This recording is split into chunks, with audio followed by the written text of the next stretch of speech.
सरकारी नौकरियों में बल्कि इलेक्टोरल प्रोसेस में भी सभी सोशल जो भी सोशल ग्रुप्स हैं सभी सोशल ग्रुप्स को जो है वहां पर रिजर्वेशन के माध्यम से उनको अधिकार दिए गए हैं। तो पावर्स उनको भी प्रोवाइड किए गए हैं। सोशल ग्रुप्स जो डिफरेंट सोशल ग्रुप्स हैं उनको पावर्स दिए गए हैं। अब आते हैं लास्ट वाला आपका अमंग पीपल पॉलिटिकल पार्टीज। अब पॉलिटिकल जो किसी भी डेमोक्रेटिक प्रोसेस में पॉलिटिकल पार्टीज एक बहुत बड़ा रोल प्ले करती है। हम पढ़ेंगे पॉलिटिकल पार्टीज क्या, उसका एक चैप्टर ये है ना, what is political parties. Political parties the group of people who follow the same ideology. एक ऐसे लोगों का समूह जो एक ही तरह की विचारधारा को फॉलो करते हैं, ऐसे ऑर्गेनाइजेशन के उसको हम पॉलिटिकल पार्टी कहते हैं।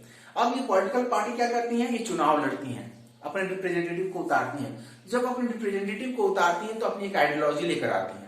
उस आइडियोलॉजी को लोग सपोर्ट करें या उसको अपोज करें, ये लोगों के ऊपर डिपेंड करता है। उनकी आइडियोलॉजी पसंद आती है लोगों को तो लोग उनको सपोर्ट करते हैं, और अगर आइडियोलॉजी पसंद नहीं आती है तो लोग उनको नहीं सपोर्ट करते हैं। ठीक है ना। तो पॉलिटिकल पार्टीज को भी कुछ अधिकार दिए गए हैं कि पॉलिटिकल पार्टीज क्या कर सकती हैं। पॉलिटिकल पार्टीज अपनी पॉलिटिकल व्यू को रख सकती हैं, इलेक्शन में पार्टिसिपेट कर सकती हैं, ठीक है ना, और जीत के गवर्नमेंट फॉर्म कर सकती है। अधिकार दिए गए हैं, ठीक है ना, पावर को शेयर किया गया है। यानी कोई पॉलिटिकल पार्टी आप भी चाहो मैं भी चाहूं, ऐसे 10 लोगों का ग्रुप बना के हम पॉलिटिकल पार्टी फॉर्म कर सकते हैं अगर हमारी एक आइडियोलॉजी, हालांकि हम पढ़ेंगे कि उसमें भी हम पढ़ेंगे कि पॉलिटिकल पार्टी जो नेशनल लेवल पॉलिटिकल पार्टी होती है, रीजनल पॉलिटिकल पार्टीज होती हैं, तो क्यों उनको किस तरह से कैटेगराइज किया जाता है, क्या रीजनल पार्टी नेशनल पार्टी बन सकती है, नेशनल पार्टी भी रीजनल पार्टी बन जाती है, उसके कई सारी चीजें जो हम आगे डिस्कस करेंगे आगे के चैप्टर्स में।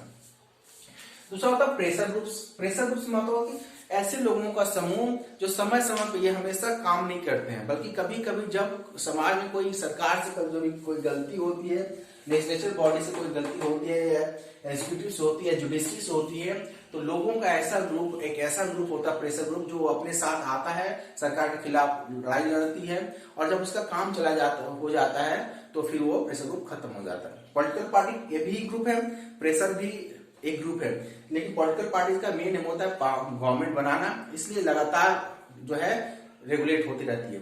प्रेशर ग्रुप कब आता है, जैसे आपने सुना होगा कि कोई काम ऐसा काम हो गया, तो सुना होगा डॉक्टरों की हड़ताल होगी, तो डॉक्टरों का एक ऑर्गेनाइजेशन है ना। आपने सुना होगा कि जो किसानों का यूनियन, किसान जो है रोड जाम करने, किसानों का हड़ताल चल रहा है, बैंक कर्मियों का हड़ताल चल रहा है, ट्रांसपोर्टेशनों का चल रहा है, तो इनकी एक ऑर्गेनाइजेशन है। लेकिन ये हमेशा इनका काम गवर्नमेंट फॉर्म करना नहीं होता है, ये हमेशा नहीं आते हैं, बल्कि जब इनको लगता है कि हमारे साथ अन्याय हो रही है तो अपनी आवाज को एक साथ उठाते हैं, और जब इनकी मांगें पूरी हो जाती हैं तो फिर अपने काम पे लौट जाते हैं। लेकिन प्रेशर ग्रुप जो है समय समय पे अपनी चीजों को, अगर समाज में कोई गलत काम हो रहा है तो उनको खत्म करने के लिए उसके खिलाफ आवाज उठाता है।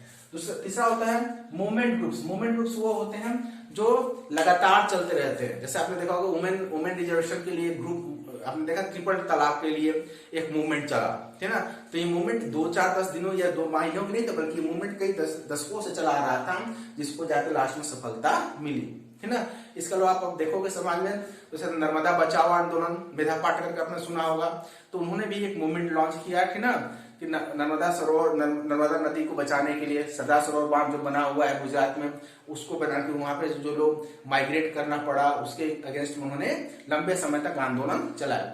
तो मूवमेंट ग्रुप वो होती है जो एक किसी सामाजिक कुरीति या सामाजिक जो समाज सरकार के द्वारा गलतियां हो रही है उसको लंबे समय तक उसको हटाने के लिए उसको लंबे समय तक प्रयासरत होता है। हालांकि मूवमेंट ग्रुप का भी पावर में आने का कोई चांसेस कोशिश नहीं होती, लेकिन कभी कभी मूवमेंट ग्रुप से पॉलिटिकल पार्टीज बनकर, जैसे आपने देखा कि अन्ना हजारे ने एंटी करप्शन जो है एक मूवमेंट चलाया भ्रष्टाचार का, और उससे एक नई पार्टी का जन्म हुआ, आम आदमी पार्टी का। तो मूवमेंट ग्रुप से पॉलिटिकल पार्टीज का जन्म होता है। हालांकि मूवमेंट ग्रुप का मकसद पार्टी गवर्नमेंट फॉर्म करना नहीं होता है, बल्कि समाज चल रही कुरीतियों को हटाना ही होता है। लेकिन कई बार दिखाया गया है कि मूवमेंट ग्रुप से जो है पॉलिटिकल पार्टी का जन्म होता है।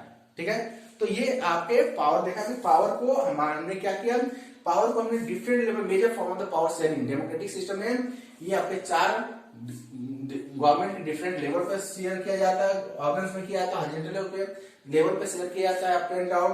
सोशल जो ग्रुप्स होते हैं उनको भी पावर दिए गए हैं, और यहाँ तक कि सोसाइटी में जो छोटे छोटे pressure groups, movement groups, political parties हैं, उनको भी पावर शेयर किया गया है। इससे क्या होता है कि पूरे जब लोगों में, जब देश में सरकार के लेवल पे, उसके ऑर्गन्स के लेवल पे, ग्रुप के लेवल पे, और यहाँ तक कि लोगों की छोटी छोटी जो ऑर्गेनाइजेशन उनको भी पावर दिए गए हैं, तो इसमें कंफ्लिक्ट होने के चांसेस कम होते हैं, और हमारा डेमोक्रेटिक सिस्टम पैरेलल और स्मूथली रन करता है। ठीक है, तो आज हम डिस्कस किए, इसी के साथ आपका पावर शेयरिंग का यह चैप्टर खत्म होता है। ठीक है, अब जो है आपके पास 2 दिन बचा, 13, 14 और 15।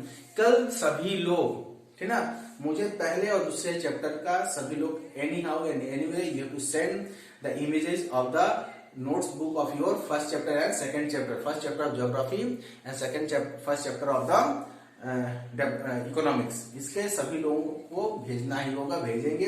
इसके बाद 15 को यानी कि परसों तक जो है आप मुझे इसके भी नोट्स और क्वेश्चन आंसर, मैं इसके क्वेश्चन आंसर आज आपको दे दूंगा, ठीक है। एनसीईआरटी कैंडिडेट, जैसे मैंने कहा कैंडिडेट आप खुद करोगे शॉर्ट वाले, इसके बाद हर नोट्स के बाद आप क्वेश्चन पुट अप करोगे जैसे मैंने बताया था। तो ये आपके काम करने हैं। तो इसके साथ ही आपके 3 चैप्टर्स खत्म हो गए, ठीक है ना। ज्योग्राफी का पहला चैप्टर खत्म हो गया, रिसोर्सेज एंड डेवलपमेंट, ठीक है। इसके बाद आपका इकोनॉमिक्स का पहला चैप्टर खत्म हुआ, डेवलपमेंट, और पॉलिटिकल साइंस का भी पहला चैप्टर पावर शेयरिंग खत्म होता। तो 3 चैप्टर्स आपके खत्म हो गए, ठीक है। आज मैं आपको देता हूं, कल मैं आपको, हो सकता है तो आपको कल मैं आपको हॉलीडे होमवर्क दूं, और या फिर हो सकता है कि कल मैं आपसे जो है डाउट क्लियर करूं, और कोई भी डाउट हो सकता है मैं सबके साथ आप वो कनेक्टेड हूं, और जो भी प्रॉब्लम्स होंगी, जो भी होंगी, आप मुझसे पूछ सकते हो। ओके, तो आप इस बात का ध्यान रखें और नोट्स कंप्लीट करें। थैंक यू एंड जय हिंद।